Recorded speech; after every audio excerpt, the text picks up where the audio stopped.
ಇನ್ನು ಕೆಟ್ಟು ನೀರು ಸಹ ಅದರೊಳಗೆ ಹೆಚ್ಚಿನ ತೊಂದರೆ ಆಗುವ ಗುಬ್ಬಿ ತಾಲೂಕುಗಳನ್ನು ತೆಗೆಸಿಕೊಂಡು ಸೇರ್ಕೊಂಡು ನೀವು ಕೆಟ್ಟು ನೀರು ಬರಲಿಲ್ಲ, ನೀವು ಹೋರಾಟ ಮಾಡ್ಕೊಂಡ್ರೆ ಸರಿ, ಇಲ್ಲ ಅಂತಂದ್ರೆ ಈ ಮುಂದಿನ ದಿನಗಳಲ್ಲಿ ನಾವು ನಮ್ಮ ಮಕ್ಕಳುಗಳೆಲ್ಲ ಆತ್ಮಹತ್ಯೆ ಮಾಡ್ಕೋಬೇಕಾದ್ರೆ ಇವತ್ತು ಸನ್ಮಾನ್ಯ ಜಿಲ್ಲಾ ಉಸ್ತುವಾರಿ ಕೇಳಕ್ಕೆ ಇಷ್ಟಪಡ್ತೇನೆ. ಎಲ್ಲಾ ಬಗ್ಗೆ ಕೊಟ್ಟೆ ಯಾವತ್ತಿ ನೀರು ಬಗ್ಗೆ ಕೊಡಲ್ಲ, ನೀವೆಲ್ಲ ಸಪ್ತಮಿಯಿಂದ ಇಶ್ಯೂ ಮಾಡಿ ಕೊಡ್ತೀರಿ ಸರಿ. ಸನ್ಮಾನ್ಯ ಉಸ್ತುವಾರಿ ಬಂದರೆ ಇಷ್ಟಕ್ಕಂತ ಈ ಜಿಲ್ಲಾ ರೈತರುಗಳ ಮರಣ ಸಹ ಅವ್ರ ಮೇಲೆ ಹೆಣ ಹಾಕ್ಕೊಂಡು ನೀವು ನೀರು ತಗೋಬೇಕಾಗುತ್ತೆ.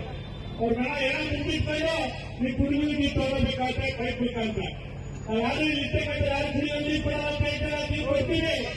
ಕಾನೂನು ಮುಖಾಂತರ ನೀವು ಇರ್ತಕ್ಕಂಥ ಆಗುಗಳು ಬಂದಿಲ್ಲ ಏನು ನಮ್ಮ ಫೇಸ್ಬುಕ್ ಕಾಲೇಜುಗಳಿಂದ ಅಲ್ಲಿ ಅಗಲೀಕರಣ ಮಾಡ್ಕೊಂಡು ಅವಾಗ ನೈಸರ್ಗಿಕ ಅರುತ್ತೆ ನಮ್ಮ ಇರ್ತಕ್ಕಂಥ